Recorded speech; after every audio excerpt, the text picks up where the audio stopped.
అన్నీ ముందుగా రాసే ఉంటాడు ఆపై వాడు.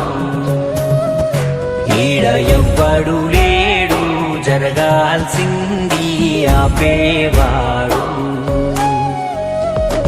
ఏ గుండెకు ఎవ్వరు సవ్వాడో, ఏ పెదవికి ఎవ్వరితో నవ్వులో, ఏ కథ ఏ తీరున సాగునో,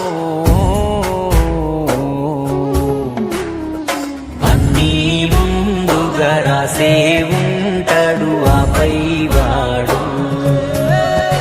ఈడ ఎవ్వడు లేడు జరగాల్సింది ఆపేవాడు.